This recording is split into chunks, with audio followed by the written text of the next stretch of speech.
ఎన్నికలకు count down మొదలైంది. మరోవైపు ఎన్నికల ప్రచారాన్ని కూడా వైసీపీ నేతలు సురువు చేశారు. ప్రస్తుతం మనం పెనమలూరు నియోజకవర్గంలోనూ పెనమలూరు నియోజకవర్గ అభ్యర్థి మంత్రి జోగి రమేష్ తొలి రోజు నుంచి కూడా ప్రచారం మొదలుపెట్టిన పరిస్థితి. మనతో పాటు ఆయన ఉన్నారు. సార్ చెప్పండి, ఈ నియోజకవర్గానికి ఇన్ఛార్జిగా వచ్చిన తర్వాత నుంచి ఈరోజు అభ్యర్థిగా ప్రకటించారు. ప్రజల నుంచి కావచ్చు, కార్యకర్తల నుంచి కావచ్చు, ఎలాంటి ఆదరణ వస్తుంది మీకు?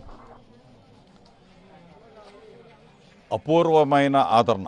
అంటే ప్రజల మనసులో 2019 ఎన్నికలప్పుడు కొంతమంది ప్రజలు అంటే జగనన్న నమ్మిన వాళ్ళు ఉన్నారు, నమ్మని వాళ్ళు ఉన్నారు.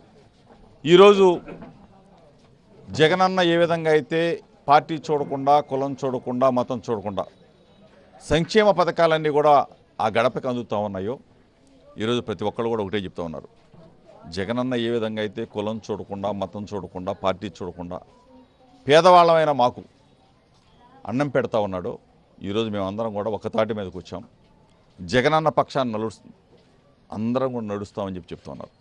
ఎంతమంది కలిసి వచ్చినా సరే వాళ్ళని నమ్మం కాక నమ్మం. చంద్రబాబుని ఒక మోసగాడు చంద్రబాబు నాయుడు ఎంతమంది కాళ్ళైనా పట్టుకుంటాడు. అధికారం కోసం ఏ గడ్డైనా కానీ తినడానికి ముందుకు వెళ్తాడని చెప్పేసి ప్రజలు ఈరోజు జగనన్న పక్షాన నిలవడానికి రెడీగా ఉన్నారు. ఎన్నికల తేదీ కోసం ఎదురు చూస్తూ ఉన్నారు అంతే.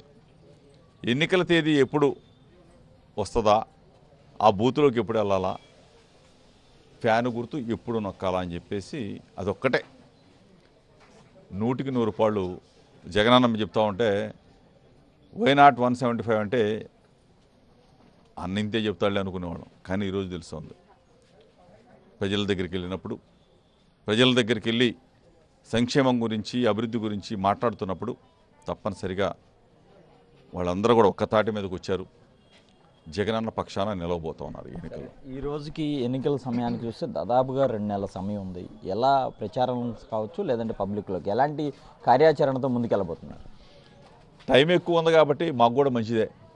ప్రతి గడప దగ్గరికి వెళ్ళగలం, ప్రతి సమస్య తెలుసుకోగలం, ప్రతి అక్కని, చెల్లెమ్మని, అవని, తాతని పలకరించగలం. ఇంకా ఎక్కువగా చేరువవుతాం, ఇంకా ఎక్కువగా ప్రజల మనసుల్లో చూరగొంటాం, ఇంకా ఎక్కువ మెజార్టీ సాధించడానికి ఈ టైం మాకు ఉపయోగపడుతుంది. సరే, ఇప్పుడు టీడీపీ వాళ్ళు జనసేన కలిసి వస్తున్నారు. దానికి తోడు టీడీపీ కూడా మాకు ఇది బలమైన సామాజిక వర్గం కావచ్చు, పార్టీగా బలమైన క్యాడర్ ఉన్న నియోజకవర్గం, ఖచ్చితంగా మేము ధీటైన పోటీ ఇస్తామంటున్నారు. మీరు ఆ 2 పార్టీలు కలిసి వస్తే ఎలా ఎదుర్కోబోతున్నారు? నాకు తెలిసినంతవరకు ఉమ్మడి కృష్ణా జిల్లాలో క్యాండిడేట్ని ప్రకటించిన నియోజకవర్గం ఏదైనా ఉంది అంటే పెనమలూరు నియోజకవర్గం. జోగి రమేష్ మీద బలమైన అభ్యర్థిని పెట్టాలా, బాగా సూట్ కేసు డబ్బుండని పెట్టాలా, ఓటుకి 5,000 6,000 ఇచ్చి కొనేవాడిని పెట్టాలన్నాడు. నాకంత అవసరంలా. జగన్మోహన్ రెడ్డి గారి ప్రేమ ఉంది, నా కష్టపడే తత్వాన్ని పెనమలూరు ప్రజలు గుర్తించారు కాబట్టి ఈరోజు అభిమానం చూస్తూ ఉన్నారు. మీరు చంద్రబాబు నాయుడు, పవన్ కళ్యాణ్ వగైరా వగైరా వగైరా బలమైన అభ్యర్థి అంటే ఎవడొస్తాడు? డబ్బుండోడు. వాడి కోసం ఎతుకులాట. ఇన్ని రోజుల పాటు డబ్బుండోడు కోసం ఎతుకుతానే ఉన్నాడు చంద్రబాబు నాయుడు. సర్వేలు చేపిస్తానే ఉన్నాడు జోగి రమేష్కి ఎవడో ఓడిస్తాడని. ఎవడో ఆఖరికి చెప్తా ఉన్నా, నేను వచ్చింది వీళ్ళ కోసం కాదు, నేను ఇక్కడ నిలబడింది చంద్రబాబు నాయుడు పోటీ చేస్తాడని చెప్పి నిలబడ్డాను, కానీ వీళ్ళ గొట్టంగాళ్ళ కోసం కాదు. 100కి 100 రూపాయలు పెనమలూరు గడ్డ మీద గెలుస్తున్నాం. వైఎస్ఆర్ కాంగ్రెస్ పార్టీ జెండా ఎగరవేయబోతాం.